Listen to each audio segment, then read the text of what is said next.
नमस्ते अस्तु भगवन् विश्वेश्वराय महादेवाय त्र्यम्बकाय त्रिपुरान्तकाय त्रिकाग्निकालाय कालाग्नि रुद्राय नीलकण्ठाय मृत्युञ्जयाय सर्वेश्वराय सदाशिवाय श्रीमन्महादेवाय नमः।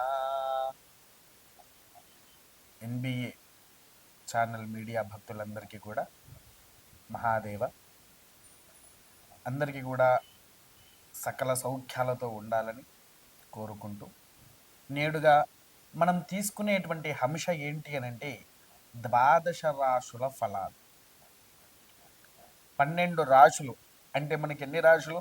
మేష, వృషభ, మిథున, కర్కాటక, సింహ, కన్య, తుల, వృశ్చిక, ధనస్సు, మకర, కుంభ, మీనము. ఈ 12 రాశుల వారికి మనకు ఏ విధంగా నడుస్తూ ఉంటుంది, ఈ రాశులకు ఏ ఏ స్థితిగతులు వస్తున్నాయి అనేటువంటి విషయాలు. అయితే మనకు ఇప్పుడు ప్రస్తుతానికి ఏంటి అని అంటే కుజుడు ద్వాదశం నుంచి 2 నెలల పాటుగా జూన్ 7వ తారీఖు రాత్రి 10 గంటల వరకు కూడా ఉంటూ ఉంటాడు అన్నారా. అయితే ఇక్కడ విషయం కూడా ఏంటి అని అంటే కుజుడు అనేటువంటి వాడు రోగకారకుడు. కుజుడు అనేటువంటి వాడు రోగకారకుడు. కుజుడి వల్ల మరలా తిరిగి ఇంకా ఏదైనా అనారోగ్య నష్టాలు కూడా జరిగే అవకాశం లాంటిది 100కు 1000% ఉంది. అనగా పూర్వము ఈ కరోనా అనేటువంటి మహమ్మారి మన ప్రపంచాన్ని ఎలా అయితే గడగడలాడించిందో అటువంటి ఏదైనా మళ్ళీ వైరస్ వచ్చే అవకాశమైనా లేదా కరోనానే మళ్ళీ రావచ్చైనా ఈ రెండిట్లలో ఏదో ఒకటైతే ఖచ్చితంగా జరుగుతుంది. ఈ ప్రభావితం మనకు 2026 వరకు కూడా ఉంటుంది.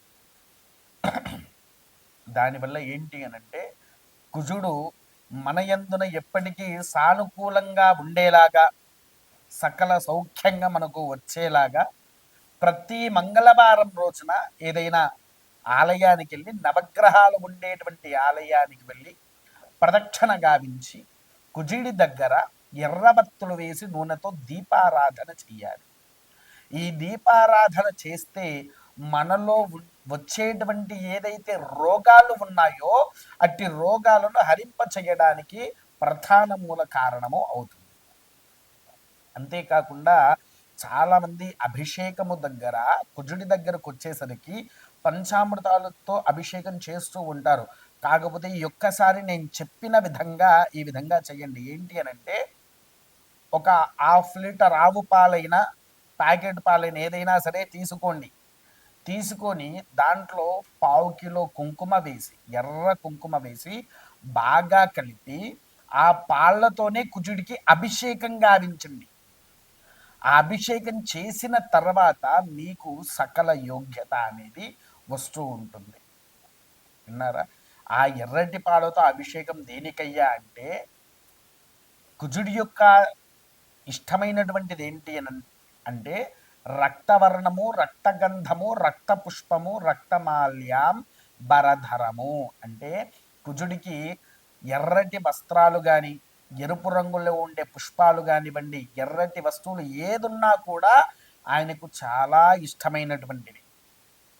ఆయనకు ఆ ఎర్రటి పాలతో అభిషేకము చేస్తే నీలో ఉండేటువంటి రోగం నిరోధక అనేటువంటిది జరుగుతూ ఉంటుంది. అంతేకాకుండా ఆ రోజున ఈ ద్వాదశ రాశుల వారికి ఏది మేషము నుంచి మీనం వరకు కొద్దిగా ధన నష్టము కూడా ఉంటుంది. ఎందుకనంటే కుజుడు రోగకారకుడు ఒక్కడే కాదండి, ఆయన ధనపరంగా కూడా కొన్ని విషయాల్లో అధిపతి. అప్పులు బాగా అయ్యేటువంటివి, తెలియని ఖర్చులు కూడా మనకు అవుతూ ఉంటుంది. తెలియని ఖర్చులు అవుతూ ఉంటాయి, తెలియకుండా అప్పు చేస్తూ ఉంటాము. ఈ రోగకారకంలో హాస్పిటల్కని వాటికని మనం కూడా వెళ్ళేసేసి చాలా డబ్బులు కూడా ఖర్చు పెట్టడం జరుగుతూ ఉంటుంది. రుణ ఇప్పుడు మనకు మంత్రంలోనే ఉన్నది ఏంటి అని అంటే కుజారిష్టేతు సంప్రాప్తే కుజ పూజాంచకారయేత కుజధ్యానం ప్రవక్ష్యామి రోగ రిణపు రోగ రుణ పీడోప శాంతయే. ఏంటిది? రోగ రుణ పీడోప శాంతయే. రుణ బాధతో ఉండేటువంటి వారు, అప్పుల్లో ఉండేటువంటి వారు 41 రోజుల పాటు దీక్షగా ఉంటూ స్వామివారి యొక్క అంగారక కవచ స్తోత్ర పారాయణము చేస్తే, అంగారక కవచ స్తోత్ర పారాయణాన్ని చేస్తే మనలో ఉండేటువంటి రోగ దోషాలు ఏవైతే ఉన్నాయో అట్టి దోషాలు కూడా నివారణ అవుతూ ఉంటాయి. అంతేకాకుండా కుజుడి యొక్క అష్టోత్తర శతనామాలు ఏవైతే ఉన్నాయో అట్టి అష్టోత్తర శతనామాలను కూడా మీరు అధిష్టాధికం చేసుకొని ఆ అష్టోత్తర శతనామవళితో స్వామివారికి రక్త పుష్పాలతో అర్చన చేస్తూ ఉండాలి. రక్త పుష్పాలు అనగా ఎర్రటి పుష్పాలు, గులాబీ కావచ్చు, నూరువరహాలు కావచ్చు, అలా మనకు ఎరుపు రంగులో ఉండేటువంటి ఏ పుష్పముతోనైనా స్వామివారికి అర్చన అనేది 108 నామాలతో గావిస్తూ ఉండాలి. ఇది ప్రథమంగా మనం ఆచరించాల్సినటువంటి నియమాలు. తర్వాత కుజుడికి ఈ 41 రోజుల పాటుగా మీరు స్వామివారికి ఆగకుండా ప్రతిరోజు 41 రోజుల పాటు 11 ప్రదక్షిణాలు గావించండి. 12 రాశుల వారు 11 ప్రదక్షిణాలు చేసినటువంటి ఎడల సకల యోగ భోగ భాగ్యాలు కూడా మనకు దక్కేటట్టుగా, మనలో ఎటువంటి రోగాలు కూడా రానియకుండా మనల్ని రక్షిస్తూ ఉంటాడు. వృశ్చిక రాశి వారికి ఈ సంవత్సరము మీకు అనుకూలంగా లేదండి. కాస్తంత ఇబ్బందులు పడే అవకాశాలు బాగా ఉన్నాయి. అది ఎలాంటివి అనంటే, లేనిపోని సమస్యల్లో కారాగృహంలో వెళ్ళే అవకాశము ఉంది. కారాగారము అంటే జైలు, వాటికి వెళ్ళే అవకాశాలు ఉన్నాయి. అంతేకాకుండా కుటుంబంలో కలహాలు విపరీతంగా పెరుగుతూ ఉంటాయి. కుటుంబంలో కలహాలు విపరీతంగా పెరుగుతూ ఉంటున్నాయి. అంతేకాకుండా మీరు ఎవరినైతే నమ్ముకొని ఉంటున్నారో వారే మిమ్మల్ని మోసం చేసేటువంటి వారు ఉన్నారు. అది కన్న తండ్రే కావచ్చు, కన్న తల్లే కావచ్చు, లేకపోతే ఇంకెవరైనా కావచ్చు. అంటే వారికి కూడా తెలియదు మిమ్మల్ని మోసం చేస్తామనే ఉద్దేశంలో. విన్నారా?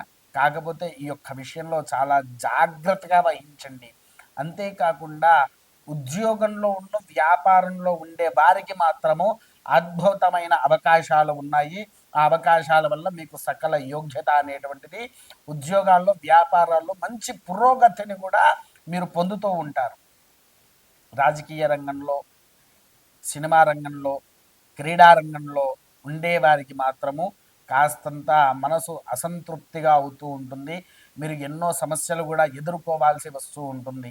విన్నారా? అట్టి సమస్యలు మీకు తొలగిపోవాలి అని అనుకుంటే మీరేమి చేయాలి అని అంటే, అందరూ కూడా ఈ యొక్క వృశ్చిక రాశికి సంబంధించిన ప్రతి ఒక్కరు కూడా రోజు ఉదయాన్నే సూర్యుడు ఉదయించక ముందుకే లేవాలి. ఉదయించక ముందుకే లేచి స్నానకాల కృత్యాలను కూడా గావించి శ్రీరామచంద్రుల వారి యొక్క దేవాలయానికి, వెంకటేశ్వర స్వామి వారి దేవాలయానికి రెండింటికి ఖచ్చితంగా వెళ్ళండి. మీకు ఏది అందుబాటులో ఉంటే, రామాలయం ఉంటే రామాలయం వెళ్ళండి, వెంకటేశ్వర స్వామి వారి ఆలయం ఉంటే వెంకటేశ్వర స్వామి వారి ఆలయానికి వెళ్ళి ప్రతి శనివారం రోజున స్వామివారికి తులసీమాల అర్పణ చెయ్యండి. తులసీమాల మీరు ఎప్పుడైతే స్వామివారికి అందింపజేస్తారో మీలో ఉండేటువంటి సకల కష్టాలను కూడా తొలగింప చేసేసి ఆరోగ్యవంతులుగా, దీర్ఘకాలక దోషాలు ఏమున్నా అట్టి దోషాలను కూడా నివారణ చేసేసి సకల భోగ భాగ్యాలతో విరధిల్లుతూ ఉండేలాగా స్వామివారు అభయహస్తాన్ని ఇస్తారు. విన్నారా? కాబట్టి యొక్క తులసీమాల ప్రతి శనివారము రాముల వారికైనా వెంకటేశ్వర స్వామి వారికైనా సమర్పించండి. సమర్పించిన తర్వాత వెంకటేశ్వర స్వామి వారి యొక్క స్తోత్రాలు ఉంటాయి కదా, అట్టి స్తోత్రాలను చదవండి. స్వస్తి.